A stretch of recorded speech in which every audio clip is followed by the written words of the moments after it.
안녕하십니까. 계속해서 대구에서 전해드리겠습니다. 대구와 경북 지역은 오늘 구름이 많은 가운데 곳에 따라 약한 비가 내렸습니다. 오늘 낮 최고 기온은 대구 29.2도를 비롯해 안동이 28.5도, 포항이 25.9도 등 24도에서 30도의 분포로 어제보다 조금 낮았고 오후 한때 경북 북부 내륙 일부 지역으로 0.5mm가량의 비가 내렸습니다. 내일도 오후 한때 곳에 따라 5에서 40mm의 소나기가 오는 곳이 있겠습니다. 내일 대구의 아침 최저 기온은 20도, 낮 최고 기온은 28도로 예상됩니다. 네, 대구의 서쪽 달서구 대곡동에서 멈춰있던 도시철도 1호선이 오늘부터 달성군까지 연장됐습니다. 화원역과 설화 명곡역 등 정거장 두 곳이 새로 생긴 것에 불과하지만 이 파급 효과만큼은 클 것으로 기대되고 있습니다. 윤영경 기자가 취재했습니다. 대구도시철도 1호선 서쪽 종점이 달서구 대곡동에서 2.62km 떨어진 달성군 설화리로 바뀌었습니다.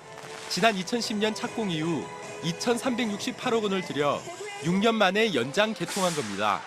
화원역은 하루 4,800여 명, 설화 명곡역에는 5,900여 명의 승객이 이용하면서 대구 전체 도시철도 이용객도 16,000명 정도 증가할 것으로 예상됩니다. 대구까지 걸어 올라가면 좀 힘들거든요. 그런데 이제 그까지 왔으니까 얼마나 좋은지 몰라요. 진짜 행복해요. 주변 국도 5호선 도로의 교통량도 5에서 10% 정도 줄면서 수시로 교통 정체를 빚던 주변 도로 소통에도 도움이 될 것으로 보입니다. 한국개발연구원은 차량 운행 비용이나 통행 시간 등을 절약할 수 있어 매년 230억 원, 앞으로 30년 동안 7천억 원 정도의 이익을 얻을 수 있을 것으로 계산했습니다. 화원 지역 개발에도 속도가 붙게 됐습니다. 지하 4층, 지상 17층 규모로 추진하는 화원읍 사무소 자리의 복합 용도시설 개발과 대구 교도소 이전터 개발도 탄력을 받고 역세권 민간 아파트 건설도 활성화 움직임을 보이고 있습니다.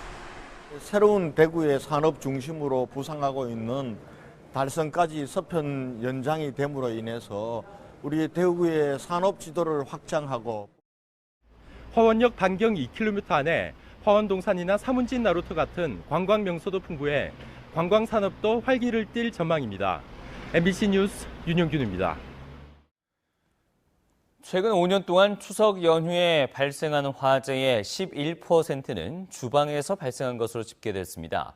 국민안전처는 지난 2011년부터 2015년까지 추석 연휴에 발생한 화재를 분석한 결과 총 2,200여 건이 발생해서 100여 명의 인명피해와 161억 원의 손실이 발생했습니다.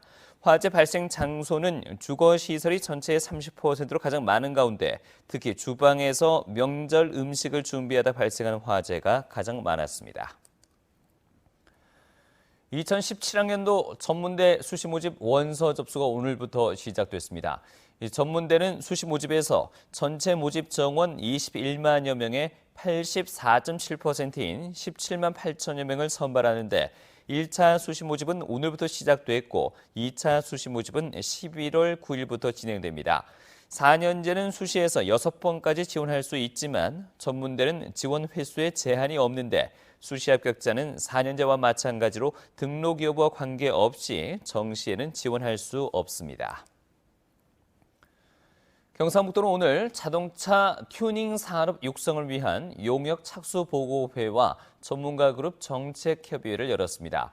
이번 용역은 김천시와 공동으로 추진하는 것으로 경상북도는 자동차 튜닝 산업을 앞으로 지역발전 전략 산업으로 육성하기로 했습니다.